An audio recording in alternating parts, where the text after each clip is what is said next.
Unsa day ini nahitabo sa Cebu karon? Daghan kaayo ang krimen nga nahitabo.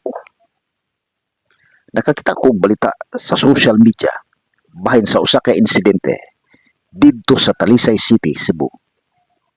Usa ka babae ang gipatay, kiputlan og ulo o gilabay sa basurahan. Pipila lang ka metros ang gilayon diin nakitaan ang lawas niini. Ang ingon ni ani nga paghitabo makapatindog yun sa balahibo. Nagpakita ba ni nga unsafe na diay ang palibot nato karon? Isip ordinaryong tao, ang yun nato nga ipangutana kini.